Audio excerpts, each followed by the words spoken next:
A todos, muito boa noite. Estamos transmitindo ao vivo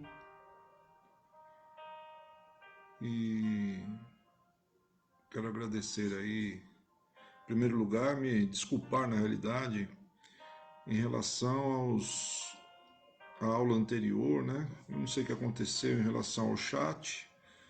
A tela não rolava, ficou meio que parado aí em dois, três nomes. Depois eu vi as pessoas que acabaram entrando, né? E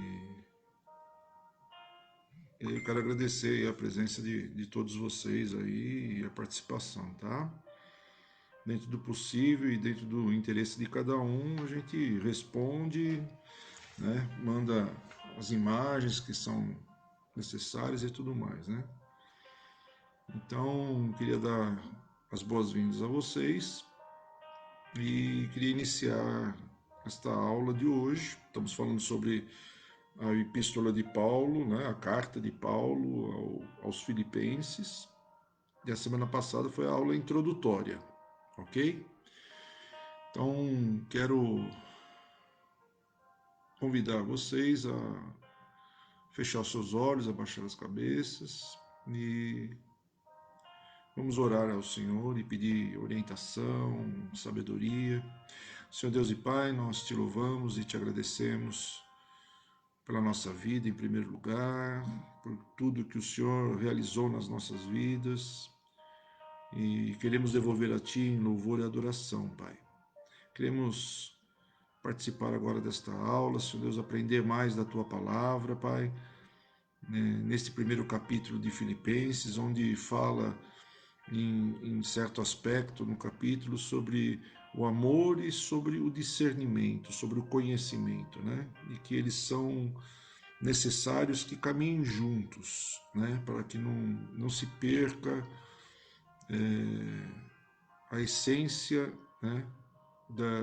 Daquilo que devemos praticar nas nossas vidas, de viver de uma maneira digna ao Teu Evangelho, Senhor Deus. Em nome de Jesus, queremos agradecer por cada pessoa que entrar neste vídeo ao vivo, Pai, e abençoar cada lar, cada família representada aqui, Senhor Deus, que a Tua graça, o Teu amor, através do Santo Espírito de Deus, possa invadir cada lar, cada situação, Pai, e encher os corações de alegria, Pai, porque esta carta de Paulo aos Filipenses fala muito de alegria, Pai. Nós te louvamos por todas as coisas, Pai. Queremos te declarar a vitória do Senhor, Pai, sobre as nossas vidas, e a nossa vitória será efetivada com certeza. No nome de Jesus, nós fazemos essa oração com os corações gratos. Amém e amém. Graça e paz a todos aí. Quem puder dar um alô aí, quem está pelo chat, puder dar um ok aí.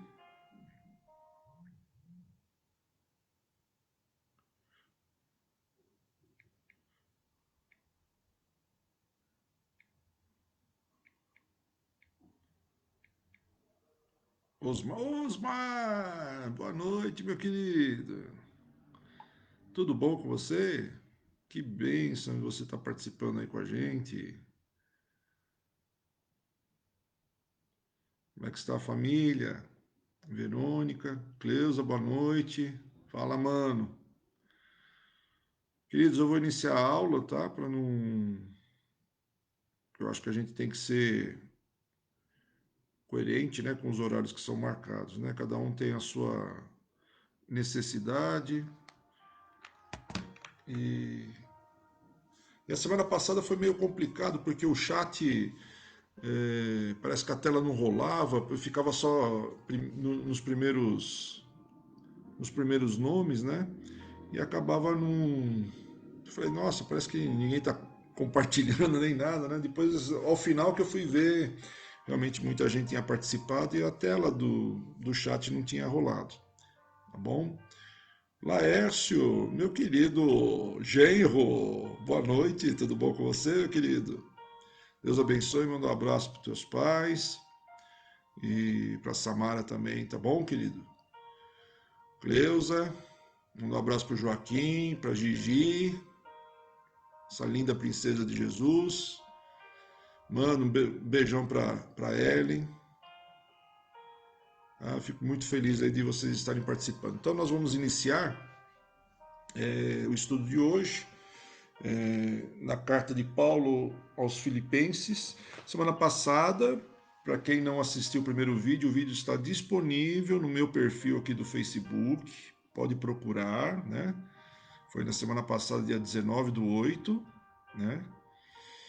E a gente fez uma introdução, fez um quadro geral, uma panorâmica, né, do contexto da época e da história da cidade de Filipos, né? E, e demos algumas nuances aí a respeito da carta que Paulo escreveu, ok? É uma carta que visa o agradecimento, a gratidão, a alegria, né? E nós vamos começar a entender a partir do capítulo de hoje essa ideia, o porquê da alegria, né? E às vezes as pessoas confundem um pouco as expressões que estão identificadas na Bíblia como algo que parece que está amando sofrer, né? E não é isso, né? Na realidade não é isso, né? Nós vamos entender mais adiante aí o sofrimento que Paulo teve na sua vida trouxe alegria para ele, né? O sofrimento em Cristo, né? Não porque ele era masoquista, mas nós vamos entender isso aqui adiante, tá?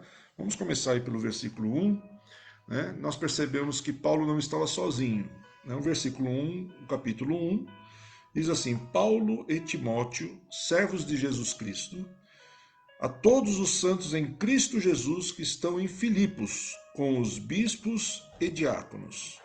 Graça a vós e paz da parte de Deus, nosso Pai, e da do Senhor Jesus Cristo. Então, Paulo aqui inicia a carta com saudações, mas o interessante, em primeiro lugar, devemos lembrar que Paulo estava preso em Roma, né?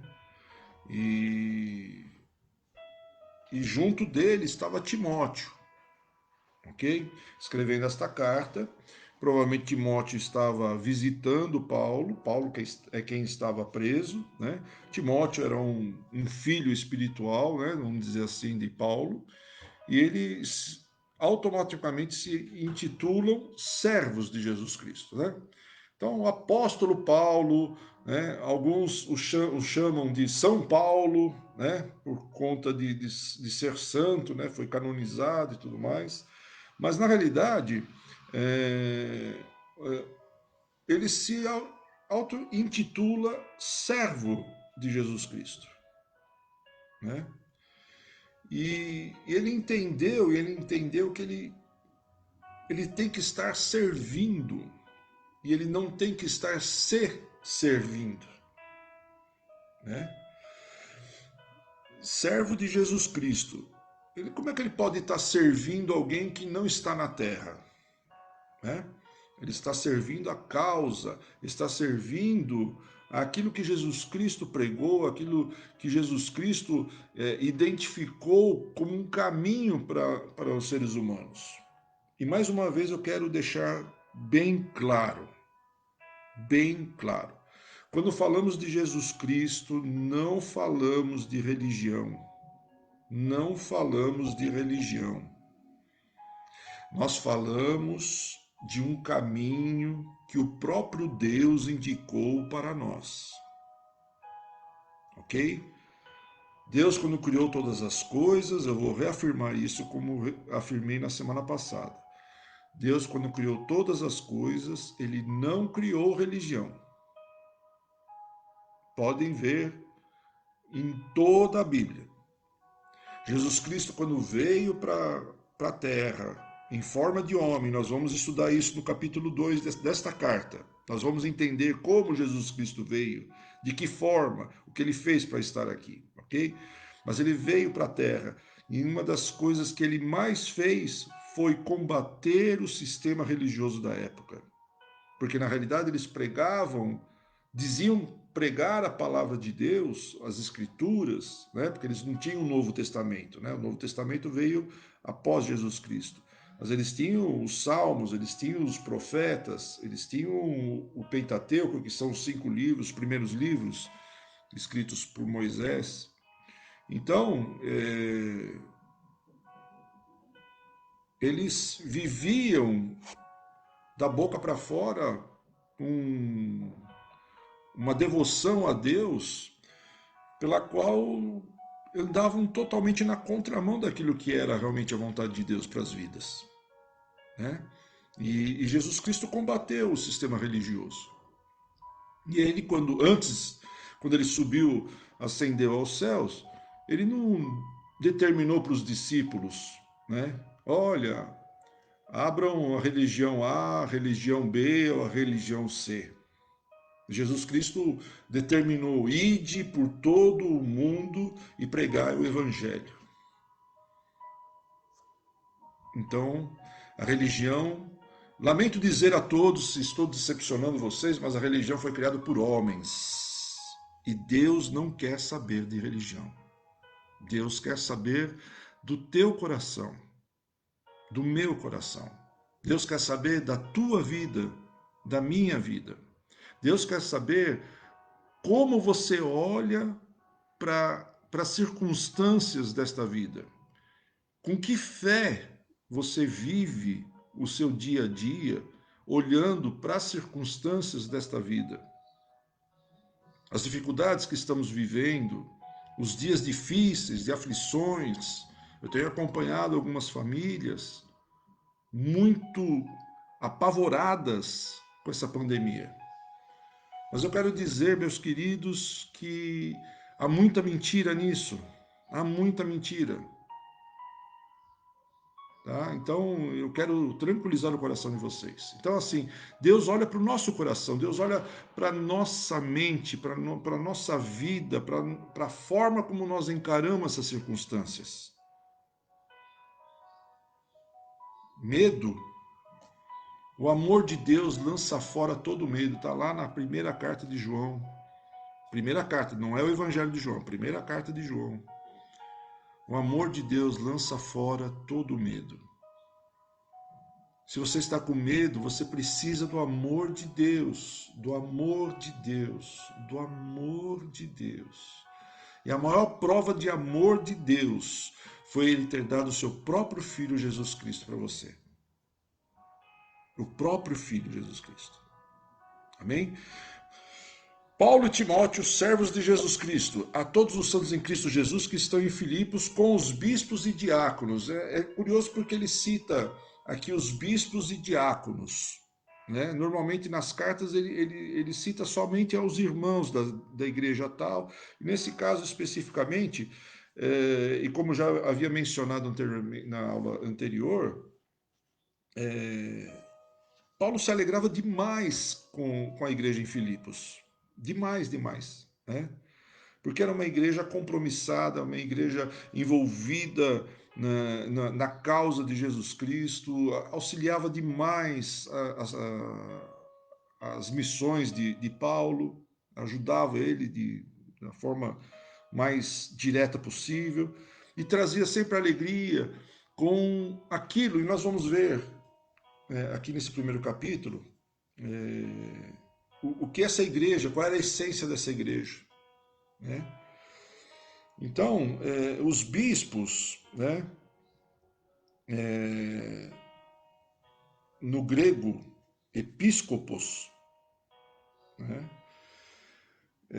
significa pastor, significa superintendente, encarregado, né, da igreja local, é uma pessoa responsável por uma igreja. Né? Timóteo acabou sendo bispo, né, separado bispo, porque ele foi encarregado de uma igreja na região da Grécia também, e tanto é verdade que está aqui acompanhando Paulo nesta carta aqui. Né? Então, bispo significa um superintendente, um encarregado de uma igreja local, né? Isso no grego. Né? Em Atenas, episcopoi né, que é um derivado do episcopos, eram magistrados enviados a cidades distantes com o objetivo de organizar e governar, né? Então, isso está intrínseco à função do bispo, né? Que além de ser encarregado pela igreja local, deve organizar, né? E governar sobre essa igreja.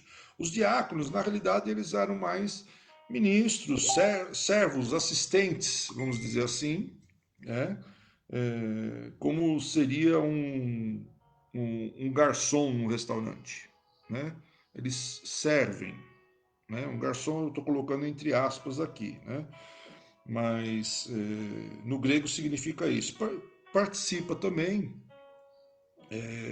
das questões de finanças, controla as finanças, as doações que entram, né, na igreja, supervisiona as pessoas mais pobres, os enfermos, acompanha, é uma espécie de um assistente social, né? Esses são os diáconos. E assim, apenas por curiosidade, porque ele citou aqui, né? Graça a vós e paz da parte de Deus, nosso Pai, e da do Senhor Jesus Cristo. Graça. Graça significa favor, favor de Deus, né? Ele está desejando à pessoa, aos irmãos da igreja de Filipos, graça, a graça de Deus, né? E a graça de Deus é o favor imerecido. Nós não merecíamos, né? Temos que fazer por merecer. E Deus nos concede a sua graça. A graça, o dom da vida, quando Ele sopra o fôlego de vida nas nossas narinas toda manhã. A graça, quando Ele renova todas as suas misericórdias a cada manhã, que são os motivos, né, as misericórdias renovadas são um principal motivo de nós não sermos consumidos pelo pecado. Deus tem misericórdia de nós. Deus tem amor, tem graça. E devemos nos alegrar com isso, né? Então, quando você deseja graça e paz, né, você está explanando, está externando um desejo de que aquela pessoa viva na graça de Deus. E o contrário de graça, vocês sabem muito bem, desgraça, né? Então eu quero fazer aqui já um alerta. Nunca use essa expressão para ninguém. Porque quando você. Ah, aquele menino é uma desgraça. Ah, aquilo lá é uma desgraça. Esse trabalho é uma desgraça. Você está tirando a graça de. Quem somos nós para tirar a graça de Deus dessas coisas? Das pessoas, né? Aquele é um desgraçado, né? Então nós temos que tomar cuidado às vezes com aquilo que nós verbalizamos, porque a gente está projetando sobre a vida das pessoas coisas muito ruins, muito negativas, né? E eu posso te garantir a todos vocês que aquele único que é desgraçado é Satanás. Ele recusou a graça de Deus, entendeu? Então, nós não podemos, nós como filhos de Deus, não podemos, em hipótese alguma, desejar a desgraça para os outros, somente a graça. Então, graça e paz, né? A paz que Jesus promove entre os pecadores e Deus. Nós somos pecadores, não adianta, né? Ah, mas eu sou muito bom. Todos nós vamos nos considerar muito bons, mas não somos nada bons. Se dependesse de nós, nós condenaríamos uma série de pessoas para um inferno eterno. E nós não podemos ter esse coração, certo? Porque se somos filhos de Deus, nós temos que refletir o caráter do nosso Pai. E o caráter do nosso Pai ele não faz acepção de pessoas. Vocês estão entendendo muito bem o que eu estou dizendo, né? É difícil, mas é. Então a gente tem que promover a paz que Jesus trouxe para nós e que nos reconciliou com Deus. Então é interessante quando a gente cumprimenta as pessoas e é um cumprimento natural mais nas igrejas, com a graça e a paz do nosso Senhor Jesus Cristo. Amém? Aí no verso 3 ele diz assim: agradeço ao meu Deus todas as vezes que me lembro de vós, sempre em cada oração minha por vós, fazendo súplicas com alegria, pela vossa cooperação no Evangelho desde o primeiro dia até agora. Então, quando Paulo visitou Filipos e fundou a igreja, e nós passamos para vocês isso na aula anterior, no capítulo 16 do livro de Atos, a igreja foi fundada. Depois, Paulo visitou por 2 vezes de passagem Filipos quando da sua segunda viagem, né?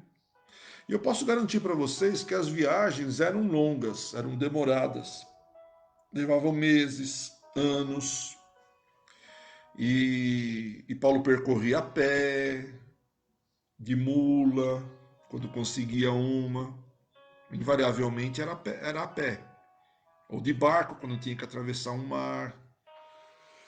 Nesse caso aqui, tinha que atravessar o mar Egeu, né? Mas, enfim, o interessante que fala aqui é a respeito a vossa cooperação no Evangelho desde o primeiro dia, lá em Atos 16, até agora. Até agora, Paulo estava preso em Roma. Isso foi muitos anos depois. Então, desde o primeiro dia, alguns anos depois, desde o primeiro dia até Paulo estar preso em Roma, é interessante que o povo de Filipos manteve a sua cooperação no Evangelho, manteve-se firme, ok? Então, Paulo teve gratidão, né? A palavra eucaristos no grego é ser grato, agradecido, satisfeito. Tinha satisfação, um prazer e júbilo, né? Pela cooperação da igreja de Filipos, né? Cooperação com o evangelho desde o primeiro dia. Cooperação é uma palavra no grego chamada koinonia, koinonia, que muitos conhecem como comunhão, né?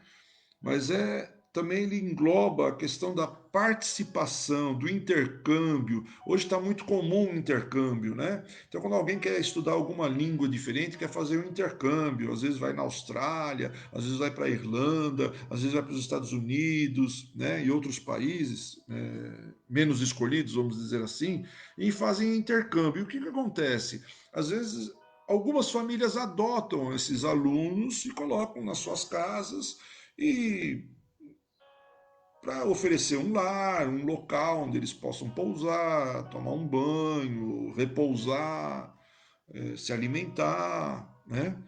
E então a gente entende um pouco de hospitalidade, né? Esse intercâmbio ele direciona para uma hospitalidade.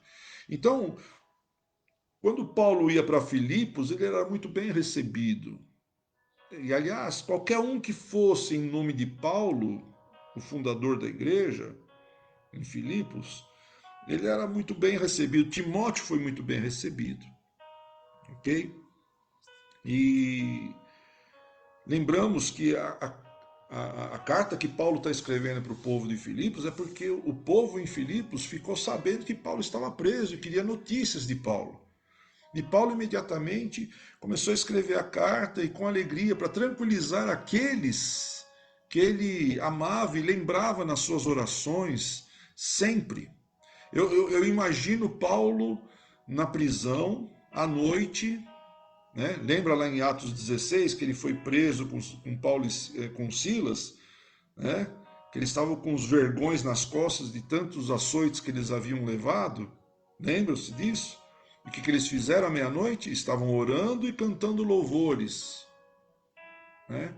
Então, imagina Paulo preso em Roma, era uma espécie de uma prisão domiciliar, ele tinha liberdade para receber visitas. Imagine Paulo à noite orando. Ele praticamente desenhava um mapa na sua mente e ia de cidade em cidade, lembrando das igrejas que ele fundou e ia orando por cada vida, por cada pessoa.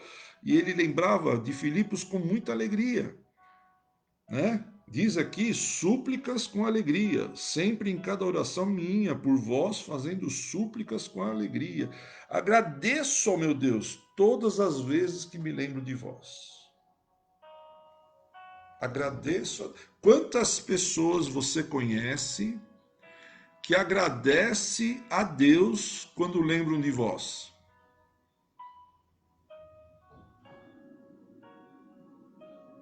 Né? Nós precisamos ter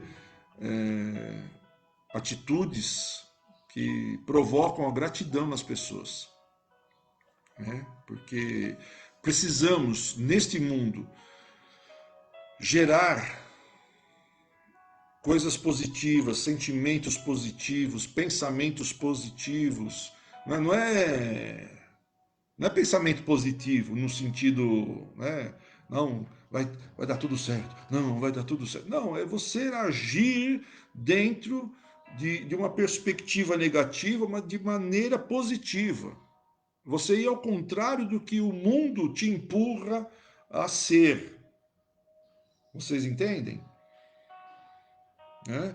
Então, a koinonia significa cooperação, né? Koinonia. Cooperação com o evangelho, koinonia. Participação, intercâmbio, caridade, né?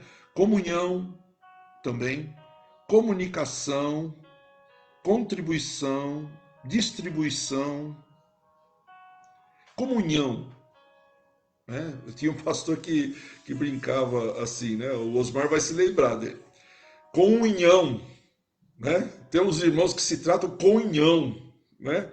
Não é esse tipo de comunhão, não, sabe?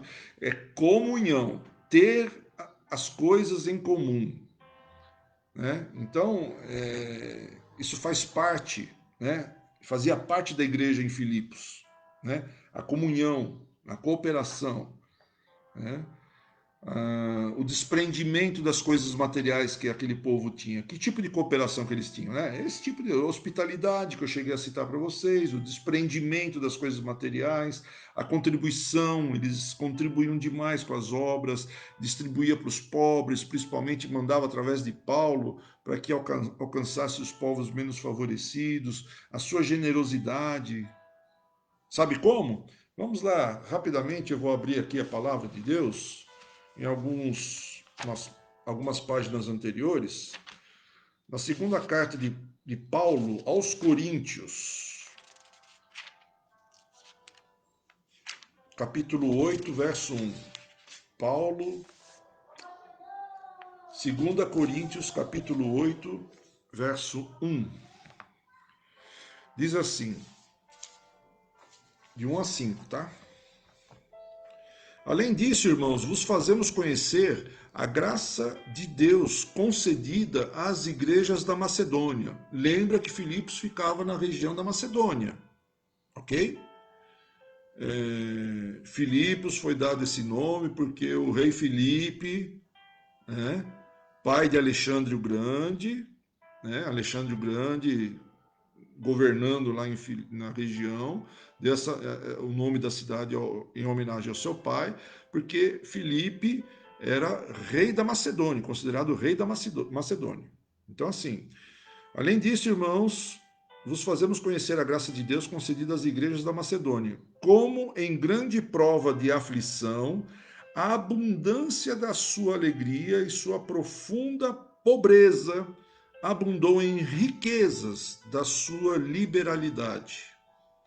Porque do seu poder eu dou testemunho. Sim, além do seu poder, eles estavam dispostos de si mesmos, orando com muitas súplicas, que recebêssemos o dom e assumíssemos a comunhão da ministração para com os santos. E isso eles fizeram não como nós esperávamos, mas primeiramente a si mesmos se deram ao Senhor e a nós. pela vontade de Deus. Então aqui Paulo que está dizendo, está exemplificando para outra igreja, a igreja de Corinto, né, que era uma igreja problemática na região da Grécia, né, um pouco mais adiante aí de Filipos, né? Filipos, se olhar pelo mapa, vai Filipos, Tessalônica, também era uma cidade já na Grécia, e depois de Tessalônica chegava em Corinto. Tá? E era uma igreja problemática, dividida, completamente facciosa, ciumenta, fofoqueira, né? E aqui Paulo está exemplificando justamente para eles, usando quem de exemplo?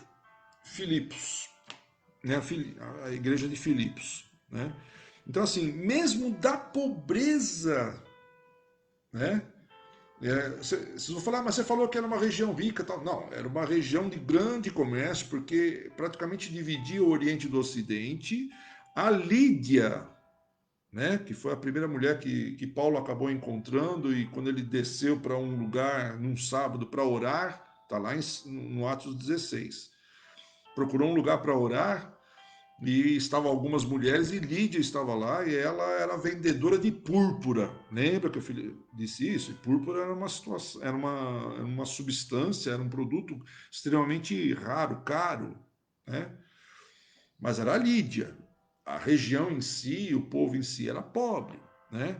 Mesmo assim, da sua pobreza, eles distribuíam, eles faziam, eles tinham desprendimento. Então, muitas vezes as pessoas acham que vai colaborar com alguém ou com alguma coisa, mas querem primeiro ficar ricos, né? Então, o foco não é a pessoa, o foco é si mesmo.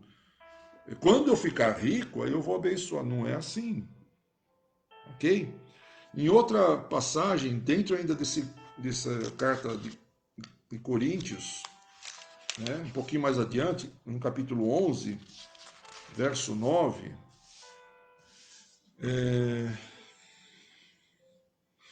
Paulo ainda advertindo, né, o povo lá em Corinto, falando sobre a igreja de Filipos. O verso 9 diz assim: E quando eu estava presente convosco, quando tive necessidade, não fui uma carga para nenhum homem, porque o que estava me faltando, os irmãos que vieram da Macedônia supriram. E em todas as coisas me guardei de vos ser um fardo, e ainda me guardarei. Então, assim, Paulo estava confrontando os irmãos de Corinto, e de maneira bem pesada. No final da carta, ele vem com todo o peso, né? Que nem aquele jogador de futebol que vai dar um carrinho com os dois pés no ar. Paulo foi bem assim, né? Então, assim, como era uma igreja muito fofoqueira, chegou nos ouvidos de Paulo que estavam se queixando que ele estava se sustentando. Paulo era vendedor, ele chega até a citar que Paulo era vendedor de tendas, né? Então, por isso que ele fala que ele não quis, né? Me guardei de vos ser um fardo, né? Paulo não queria ser fardo nenhum para essas pessoas, né? Então ele se cuidava, ele se sustentava, e além de tudo, ele recebia, e ele menciona aqui, porque o que estava me faltando, os irmãos que vieram da Macedônia supriram. Então sempre ele recebia visita das pessoas, de irmãos lá da igreja de Filipos, levando doações, donativos. Olha que igreja fantástica. Eles não olhavam para a sua pobreza, eles olhavam para a necessidade do outro. E é isso que Deus requer de nós. Olhar para a necessidade do outro. Ok?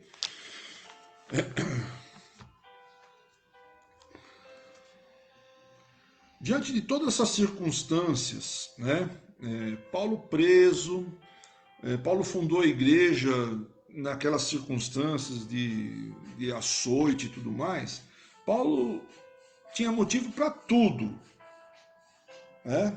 Menos para alegria, né? Paulo podia sentir tudo, menos alegria, mas era o que ele tinha, né? Lá no capítulo, nós não vamos ler, né? Em Roma, onde ele estava preso, os cristãos estavam divididos. E você pode identificar isso no livro de Romanos, nos capítulos 1 e 2. Você identifica isso muito claramente, né? Entre gentios e judeus, e não somente isso, existiam outras situações mais graves ainda, e tá lá retratado, né?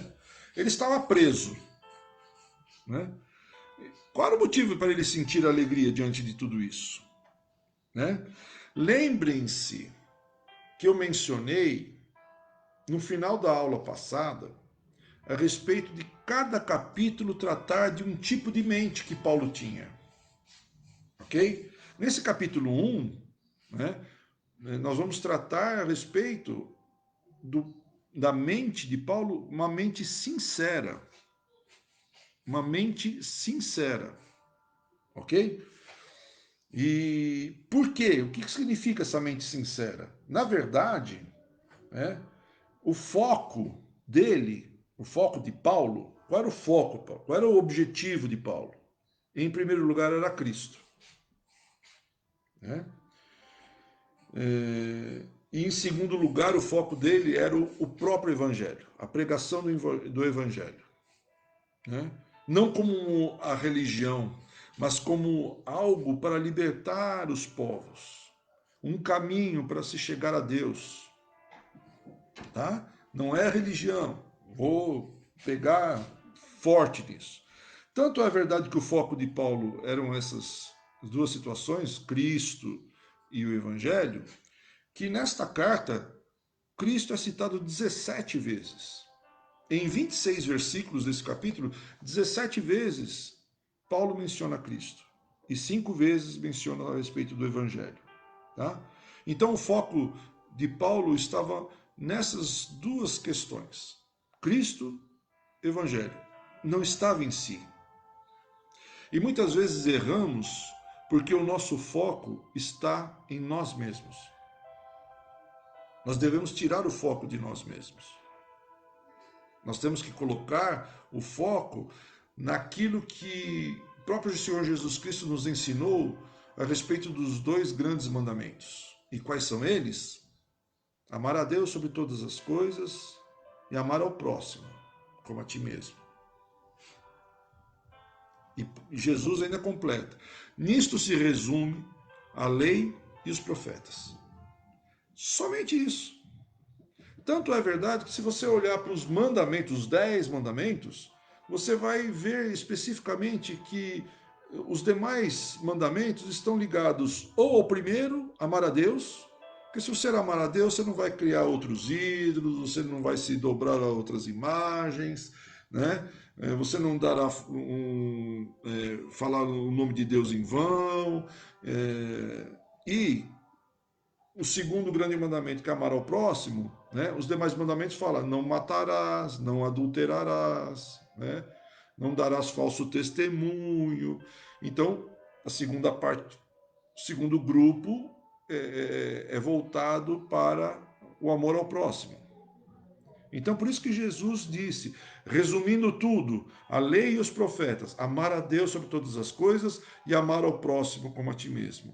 E não amar religião, não amar placa de igreja, não amar denominação, não amar nenhum tipo de religião, não amar a Deus sobre todas as coisas e amar ao próximo como a ti mesmo.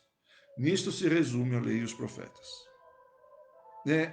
Se vocês compreenderem isso, para mim já a aula já valeu a pena. Porque Deus não mistura religião.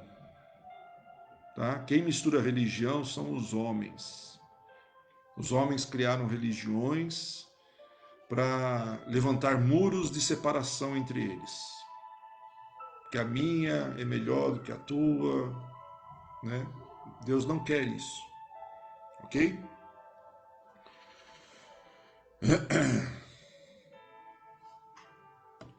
Quais são as prioridades de uma mente sincera? Ok? Então nós vamos tratar isso um pouquinho. Né? Primeiro, a primeira prioridade, comunhão do Evangelho. Comunhão do Evangelho. Tá? Então, lá no versículo...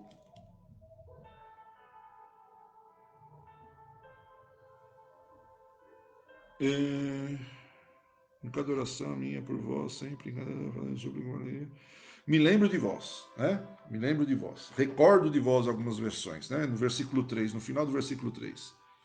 Então ele recordava das pessoas, né? Que ele amava, né?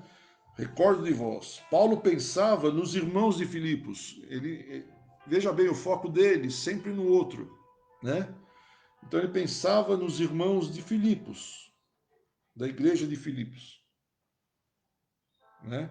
Regozijava-se por sua cooperação. Ele se alegrava porque era uma igreja cooperativa, é uma igreja cristocêntrica, como o bispo Zezinho mencionou na semana passada, porque o foco, o centro, não sou eu, não é o pastor, não é o irmão, o centro é Cristo.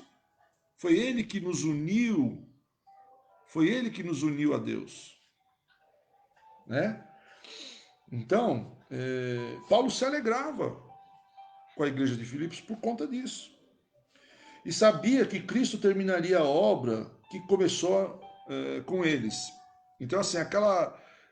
Lembra que Paulo menciona aqui no final do versículo 6, né? Não, do versículo 5. Pela vossa cooperação no Evangelho, né, fazendo súplicas com alegria, pela vossa cooperação no Evangelho, desde o primeiro dia até agora. Sendo confiante nisto mesmo, que aquele que começou a boa obra em vós a realizará até ao dia de Jesus Cristo. Paulo tinha plena confiança de que Jesus havia iniciado aquela obra em Filipos, que tinha feito com que aquele povo generoso cooperasse com o Evangelho. Ele sabia que Jesus completaria a obra. Meus queridos, eu quero dizer para vocês, aquilo que Jesus, aquilo que Deus começou na tua vida, Ele vai terminar. Ele vai terminar. E é bênção. É bênção. É alegria. Ok? A única coisa que a gente precisa entender algumas coisas, e a gente vai entender. Ok? Então no versículo 6 fala, sendo confiante nisto mesmo. Paulo confiava nisso. Ele tinha plena convicção de que Jesus Cristo faria isso. Tá bom? Seguindo adiante.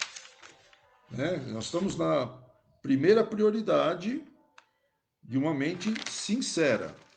Ok? Paulo menciona nos versos 7 e 8. Vamos ler.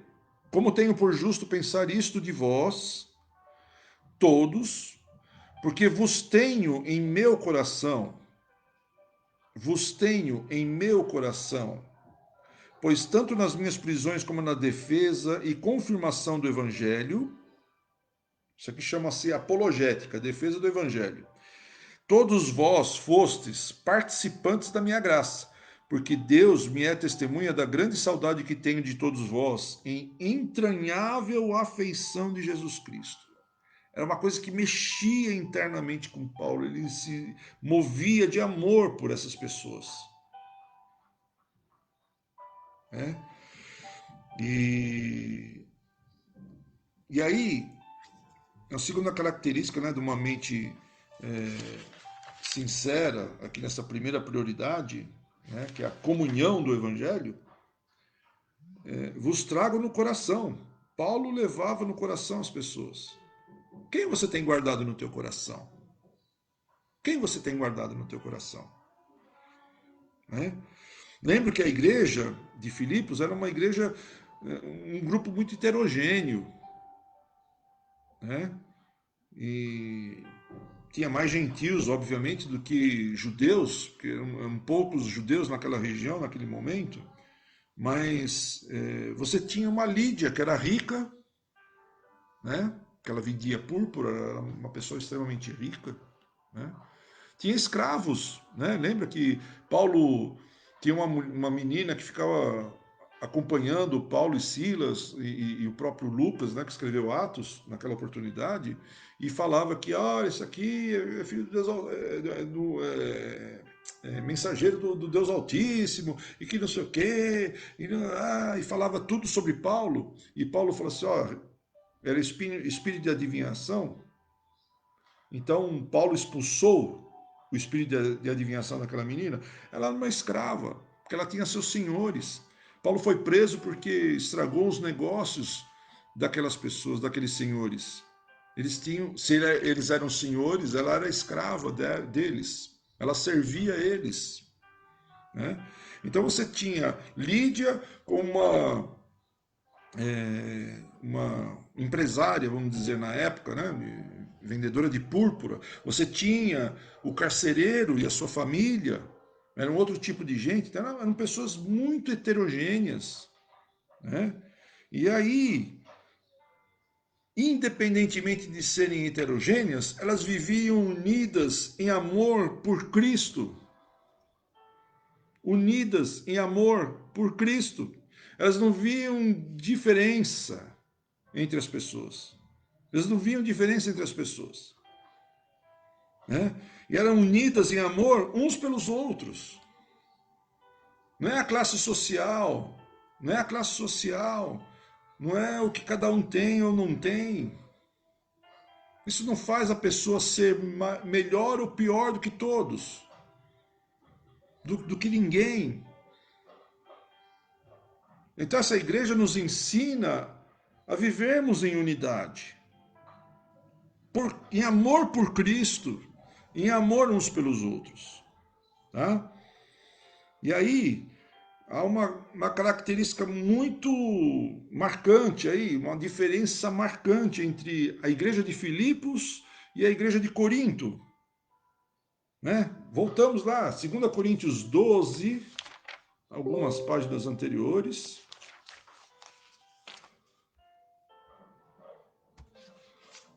Está caindo mensagem aqui no meio da gravação ao vivo. É mensagem externa, não é de amigos, não.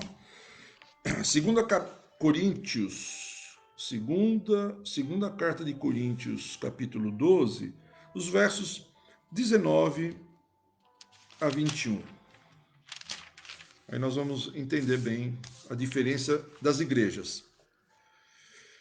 Paulo escrevendo para a igreja de Corinto, aos coríntios. Novamente, pensais vós que nos desculpamos convosco? Você vê que já o tom de Paulo aqui nessa carta é completamente diferente do tom que ele usou em Filipe. Nós falamos em Cristo perante Deus, mas fazemos todas as coisas, ó amados, para a vossa edificação. Eu trabalho para vocês. Paulo está afirmando, ainda dentro daquele pensamento, né, daquela fofoquinha que falaram que ele provavelmente chegou no ouvido de Paulo, que Paulo vivia às custas da igreja, né? Aí, no versículo 20 diz assim, porque temo que quando eu chegar, não vos acharei como eu quereria. Eu temo isso, porque os rumores que chegavam no ouvido de Paulo não eram nada bons. E que não serei encontrado por vós como quereríeis, de forma amável. Ele ia chegar lá de tamanco, mas para dar tamancada no pessoal. Que de alguma maneira haja debates, invejas, iras, contendas, maledicências, murmúrios, inchações, tumultos, e que, quando eu for novamente, o meu Deus me humilhe entre vós, e que eu lamente por muitos que pecaram anteriormente e não se arrependeram da imundícia, fornicação e lascívia que cometeram. Olha a diferença de igreja, pessoal. Corinto era uma igreja. Igreja problema? O nome dela, o apelido é Corinto. Corinto. Tá? Corinto. Agora, igreja modelo de alegria, de cooperação, cristocêntrica, essa que nós devemos imitar, é a igreja de Filipos. É a igreja de Filipos. A diferença, Paulo pregava da mesma forma, gente. Na mesma época. A mensagem era a mesma de Jesus Cristo. Por que essa diferença? A diferença está nas pessoas. E às vezes nós queremos culpar os outros porque nós não temos os mesmos resultados do que os outros. Olhe para si mesmo. Veja o que você está fazendo. A mensagem de Paulo foi a mesma. Ok? Preciso correr um pouquinho aqui.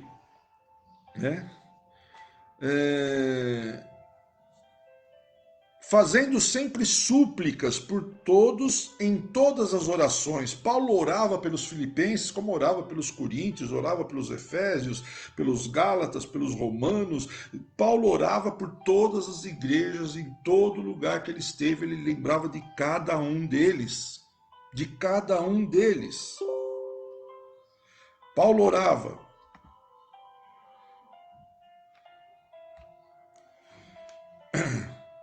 O que Paulo orava?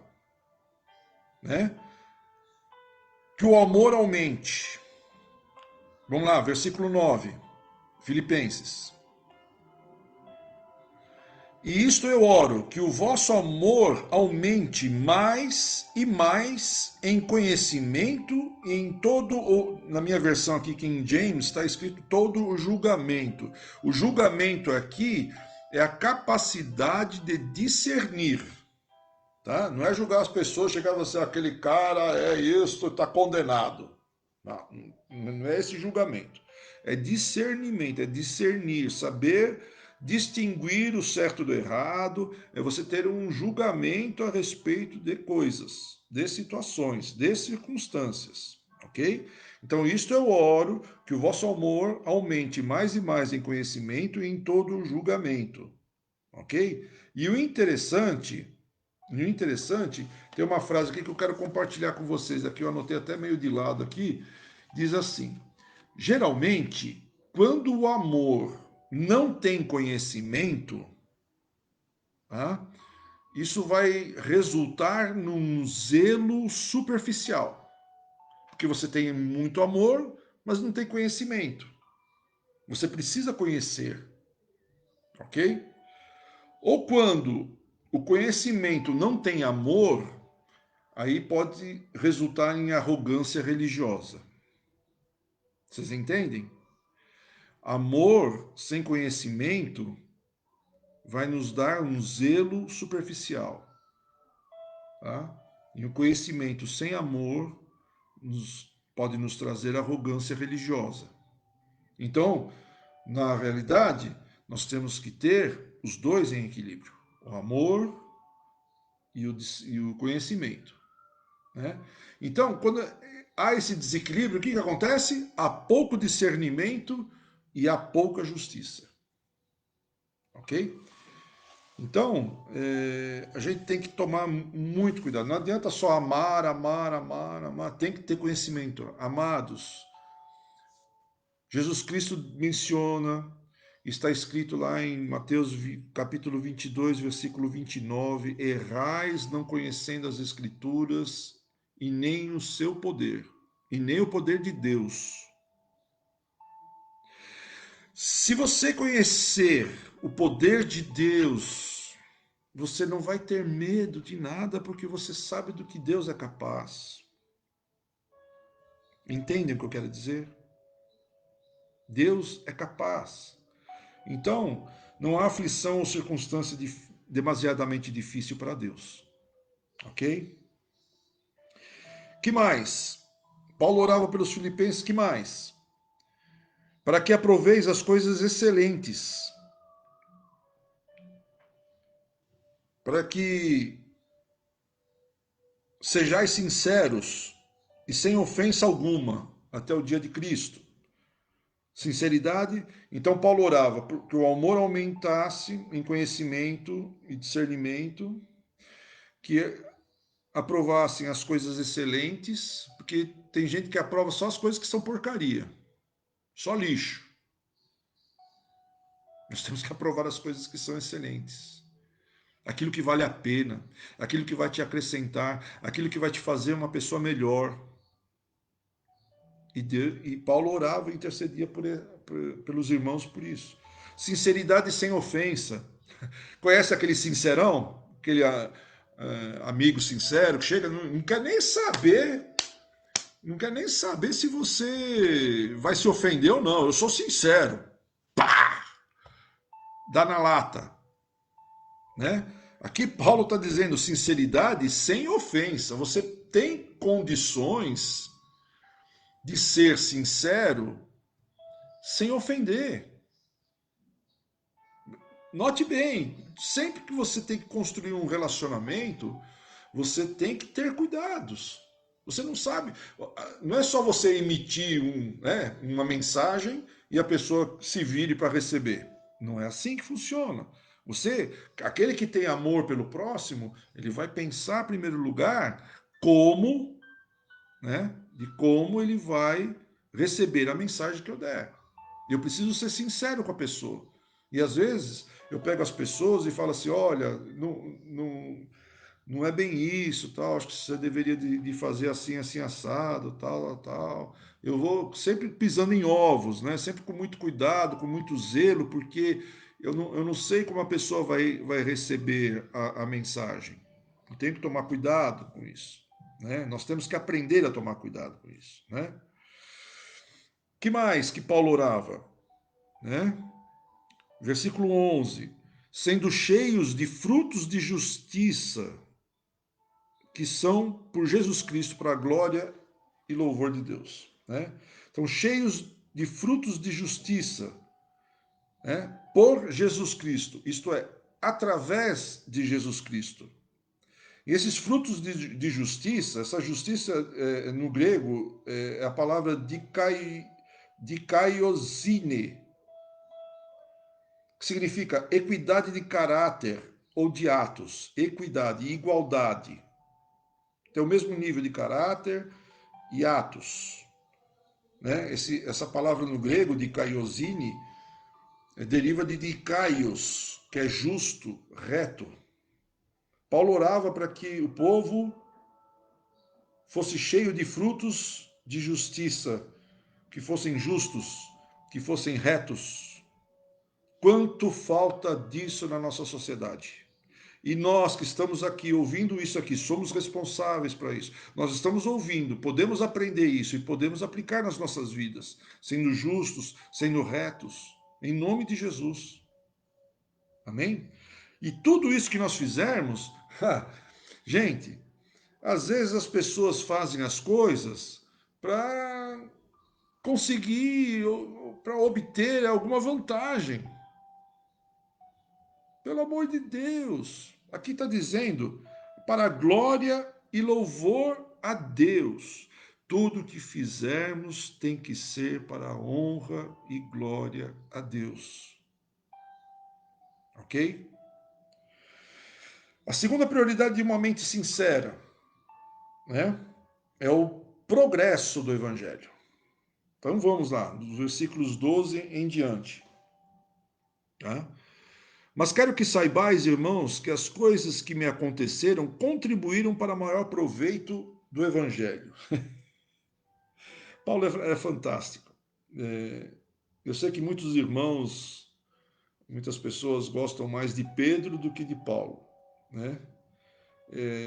Pedro porque ele foi um discípulo de Jesus Cristo, ele acompanhou Jesus Cristo. Paulo não teve contato com Jesus Cristo em terra. O único contato que ele teve com Jesus Cristo fez ele ir para a terra, né? Caiu do cavalo. Mas, note bem, Paulo está mencionando assim, quero que saibais, irmãos, que as coisas que me aconteceram. Sabe que coisas que aconteceram com Paulo?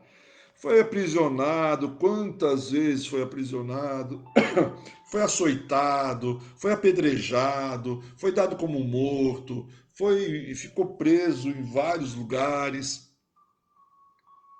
sofreu naufrágios, salteadores.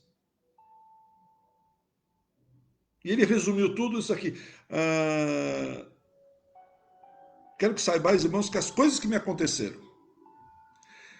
Se pegar cada um de nós aqui, de algo de ruim que aconteceu na nossa vida, a gente vai detalhar, vai chegar, sabe, porque a gente quer dar uma de coitadinho. Perdão. A gente quer dar uma de coitadinho. Né? Então a gente começa a detalhar todo o nosso sofrimento. Olha como eu sofri, meu Deus do céu. Paulo, mais do que ele passou, mais do que ele sofreu, as coisas que me aconteceram. Sabe o que é além de mais? Ele entendeu? Eu não vou ficar aqui focando no meu sofrimento, porque esse meu sofrimento contribuiu para maior proveito do Evangelho. Segunda prioridade de uma mente sincera: progresso do Evangelho. Por que o Evangelho? Para difundir a religião? Não. Para difundir o amor de Deus. Para mostrar a todos o caminho que Jesus Cristo veio nos mostrar. Um caminho que nos leva a Deus. O caminho, a verdade e a vida. Amém? Então notem, a gente vive muitos e muitos. Eu vou encerrar por aqui. Eu vou terminar a segunda prioridade, vai. Hoje em dia nós vivemos dias realmente complicados, onde somos empurrados a viver isolados. Eu não estou falando do isolamento social, eu estou falando isolamento total de vida, porque os relacionamentos estão superficiais.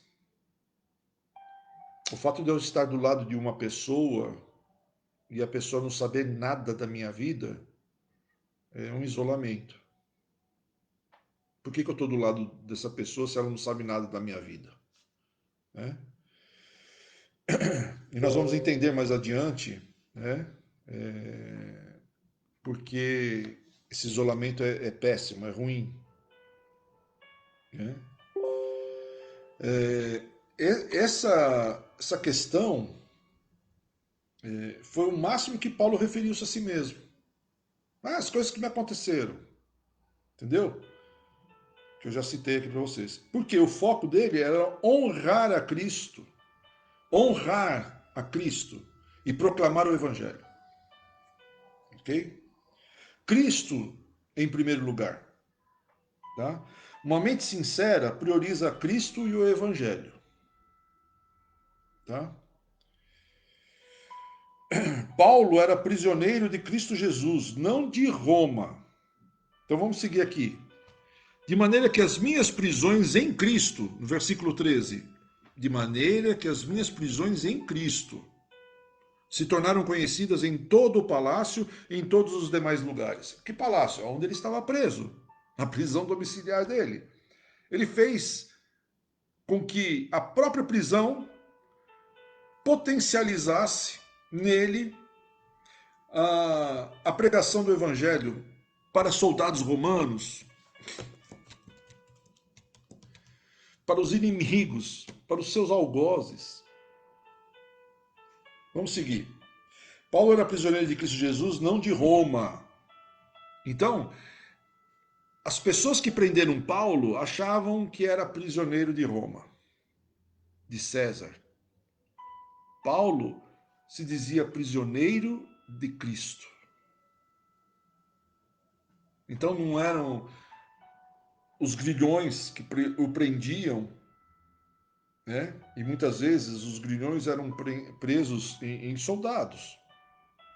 né, para que o prisioneiro não pudesse fugir, porque senão teria que carregar o soldado junto, né?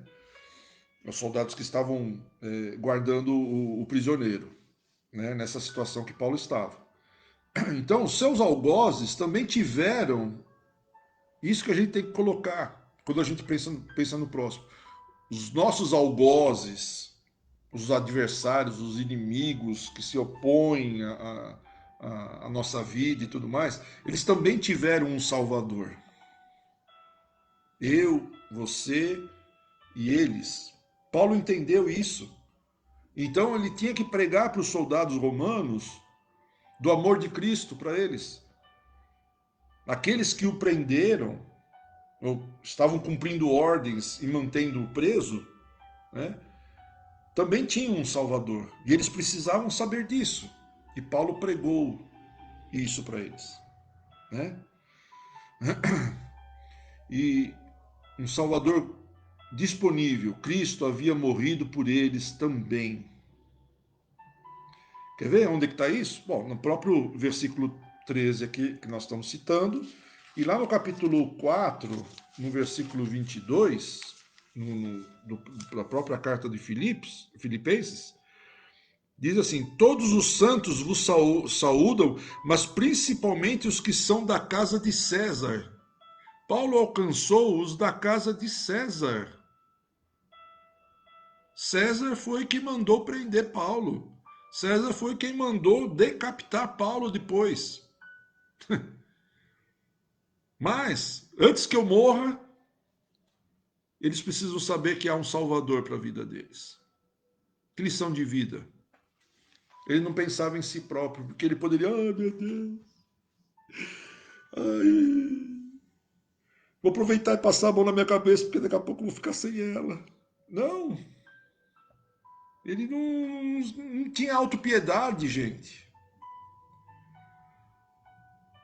Ele pensava nos outros, mesmo que fossem seus inimigos. Né?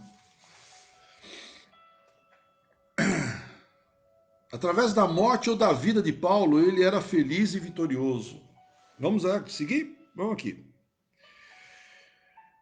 De maneira que as minhas prisões em Cristo se tornaram conhecidas em todo o palácio e em todos os demais lugares, e muitos dos irmãos no Senhor, adquirindo confiança com as minhas prisões, estão muito mais corajosos para falar a palavra sem temor. Se Paulo que está preso está pregando o evangelho, pô, eu vou pregar também. Eles se sentiam encorajados por Paulo. Olha que influência que o apóstolo Paulo exercia sobre a população, sobre os irmãos. Amém? A influência positiva de uma pessoa faz toda a diferença na vida de outros. É?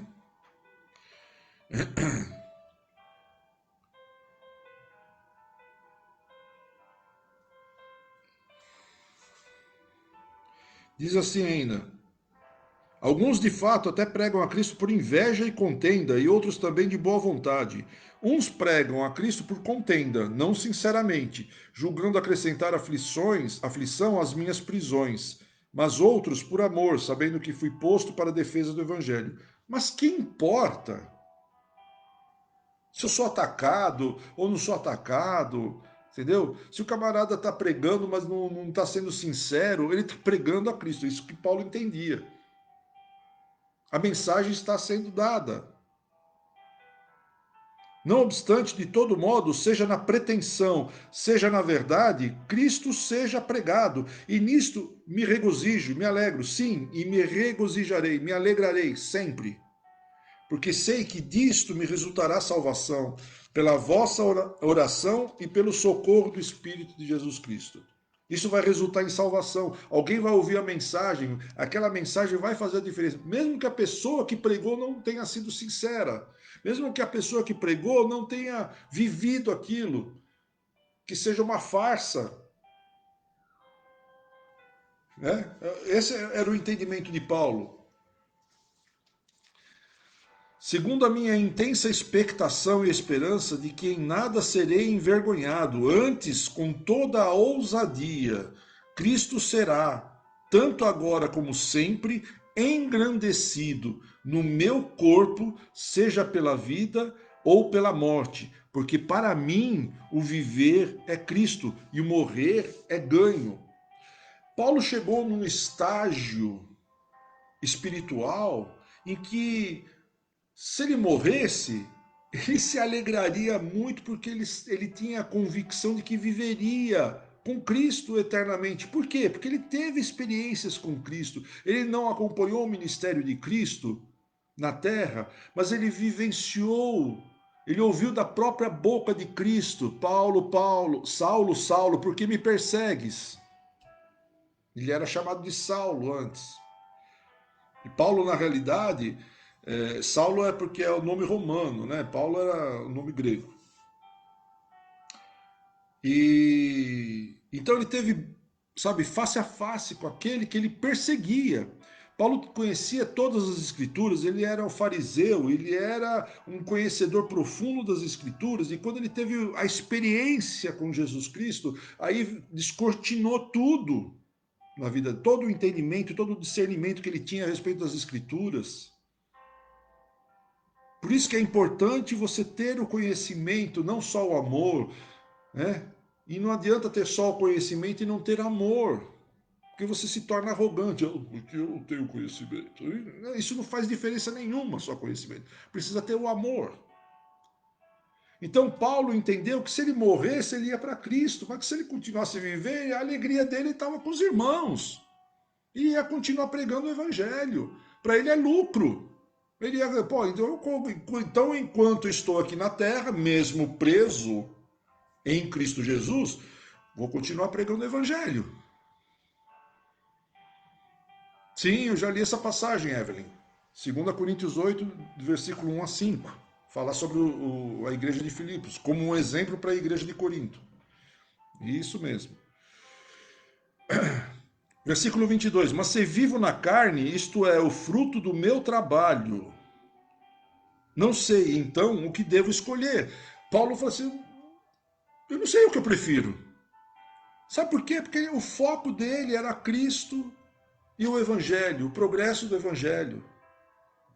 Se ele fosse recolhido, como ele foi decapitado por César, ele já tinha entendido que a sua missão tinha cumprido na terra, ele ia viver a eternidade com Jesus Cristo, em alegria.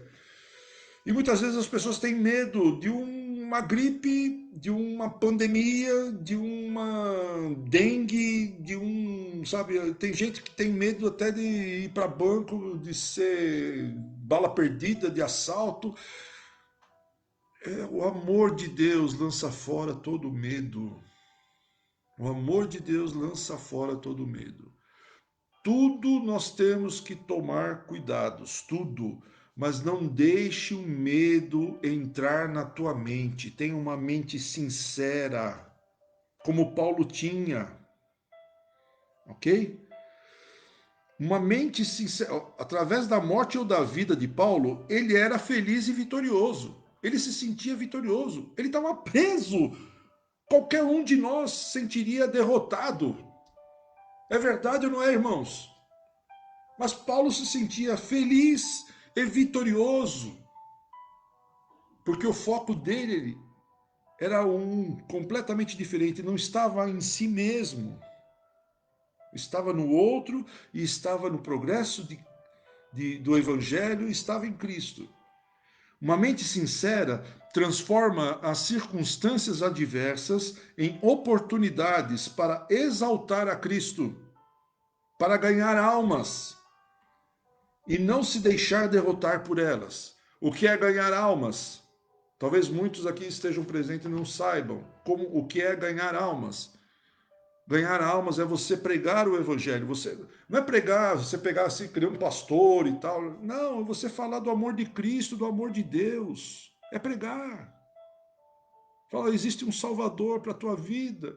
É Jesus Cristo. E não é religião. É um caminho de volta para Deus. Amém?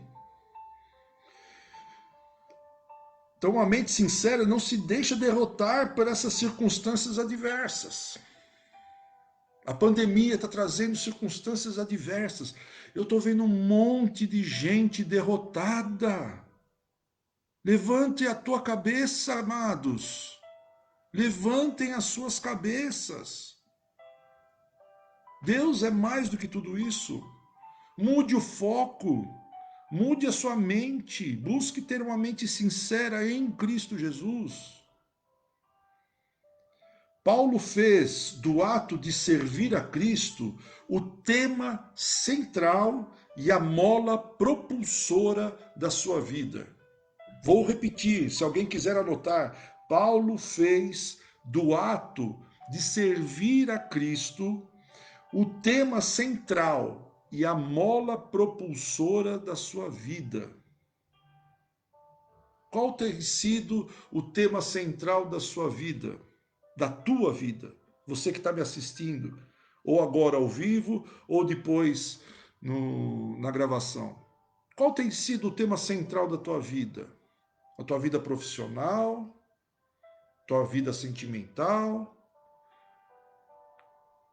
Eu te digo, meu querido, que quando você colocar Cristo no centro da tua vida, todas as áreas da tua vida, pode colocar qualquer outra, família, profissão, finanças, tudo vai se encaixar.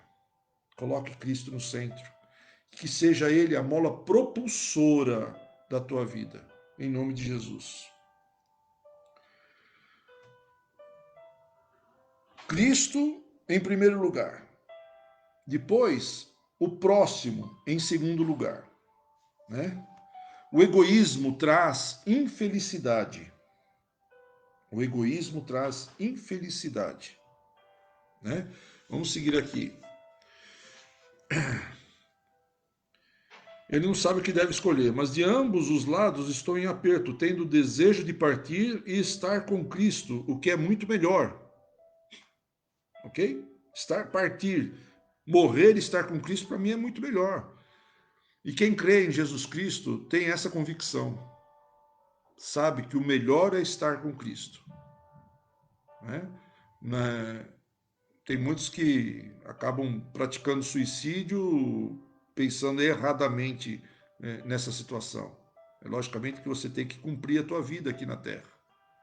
Você não sabe até onde Deus quer que você cumpra o teu propósito. Né? Mas a gente tem que ter a ideia de que aqui, nesta vida, nesta terra, aqui onde nós estamos, terá fim. Terá um fim.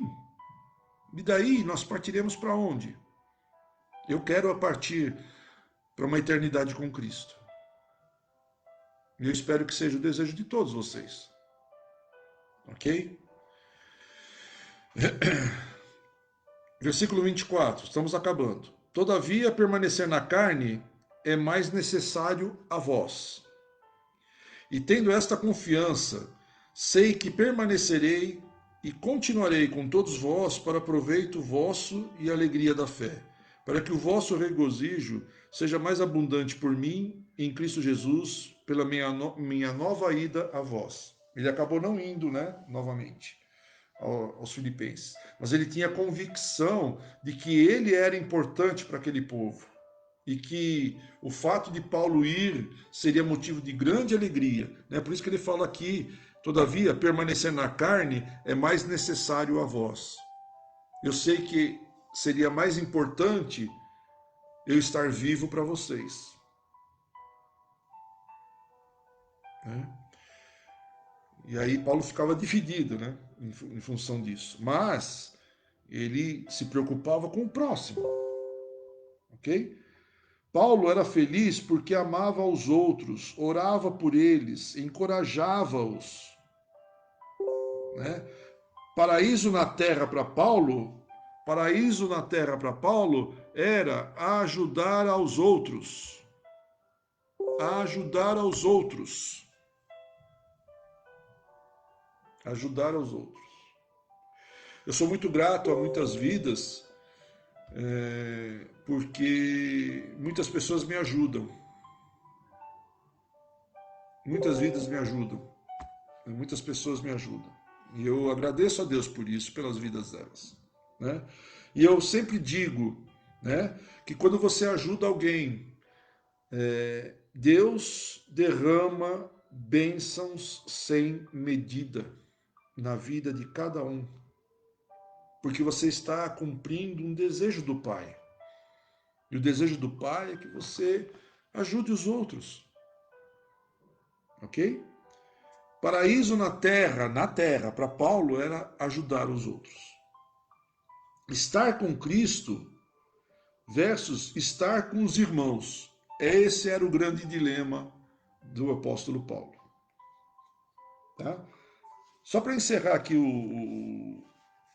a segunda prioridade, né? Que aí vai faltar só a terceira prioridade, tá? Ainda faltaria bastante coisa e já avancei bastante. Eu peço perdão aos irmãos, tá?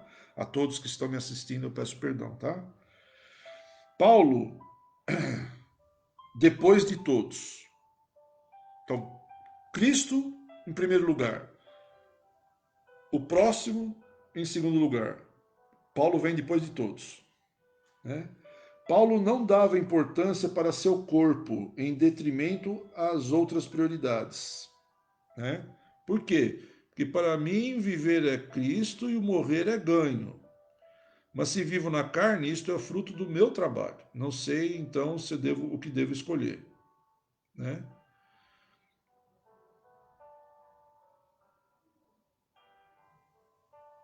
Então, segundo a minha intensa expectação e esperança de que em nada serei envergonhado, antes com toda a ousadia Cristo será tanto agora como sempre engrandecido no meu corpo, tá? Seja pela vida ou pela morte. Eu vou na ousadia. Se eu vou levar pedrada, se eu vou levar chibatada, se eu vou levar açoite. Então, Paulo prioriza ao contrário, ele fica para depois. Paulo não se preocupava com o seu futuro. Paulo não se importava com sua reputação, o que vão dizer de mim. Muitas pessoas às vezes não falam, não têm uma mente sincera por medo de sua reputação ser manchada. Ah, eu tenho uma reputação a zelar, né? Tudo que eu fizer, Paulo tinha isso muito claro, tudo que eu fizer é para a honra e louvor a Deus. Honra e louvor a Deus. Ok? Todavia, permanecer na carne é mais necessário a vós, e tendo essa confiança, sei que permanecerei e continuarei com todos vós para proveito vosso e alegria da fé, para que o vosso regozijo seja mais abundante por mim em Cristo Jesus, pela minha nova ida a vós. Que a vossa conversa seja digna, conforme o Evangelho de Cristo, para que, quer vá e vos veja, quer esteja ausente, ouça acerca de vós que estáis num mesmo espírito, com uma só mente, combatendo juntamente pela fé do Evangelho. Aqui tem fatores muito importantes, eu vou guardar para a semana que vem, senão vai ficar muito longo, eu não posso passar por cima disso daqui, ok? Então, a partir do verso 27 em diante, do capítulo 1, a gente vai terminar o capítulo 2 semana que vem também. Tá bom, meus queridos? Eu vi que alguns escreveram algumas coisas aqui, eu vou ler com carinho cada um. Não pude cumprimentar a todos, mas aqueles que estiverem presentes e ao vivo, eu agradeço de coração. Quero desejar a todos vocês uma ótima noite e eu pediria para que vocês fechassem os olhos agora. Eu vou fazer uma oração para encerrar. Senhor Deus e Pai, eu te louvo e agradeço, Senhor Deus, pela oportunidade que o Senhor nos concedeu nesta noite, de ouvirmos a respeito da Tua palavra, de aprender mais, Pai, sobre a vida de Paulo, sobre a igreja de Filipenses, dos Filipenses. Nós te agradecemos pelo exemplo e modelo desses irmãos tão amados, Pai, que nós possamos aprender a viver da mesma forma, Senhor Deus, de forma digna, Pai. Que venha refletir o teu caráter, que venha refletir o teu caráter reto e justo, Pai. Em nome de Jesus. Abençoe cada vida que assistiu ao vivo a esta aula e abençoe a cada um que está ouvindo, assistindo a gravação deste vídeo, Pai, que o Senhor possa alcançar as suas vidas, os seus lares, derramando da tua graça, derramando da tua paz, Senhor Deus, a paz que excede todo o entendimento, Pai. A paz não é ausência de guerra, a paz é mesmo estando em meio às circunstâncias difíceis, às tempestades, nós sabemos que temos um Deus em que podemos confiar, em que podemos derramar a nossa vida e saber que Ele está cuidando de nós, e é o Senhor, Pai. Nós oferecemos as nossas vidas, Pai, em louvor e adoração ao Teu nome, Pai. Fica conosco, Pai, neste finzinho de noite, dá-nos um repouso, Senhor Deus, um refrigério nesta noite, Senhor Deus, que possamos acordar amanhã, cada um para o seu trabalho, Senhor Deus, que seja abençoado, Pai, para um dia abençoado, Pai. Pai, eu proclamo a tua graça, o teu amor e a misericórdia do nosso Deus, e a graça do Espírito Santo sobre cada vida aqui nesta noite, de cada família, de cada lar representado, em nome de Jesus. Amém. Amém, amados. Deus abençoe. Um beijo no coração de vocês. Amém? Um grande abraço, amados. Vou procurar ler todas as mensagens e responder dentro do possível, tá bom? Deus abençoe, amados.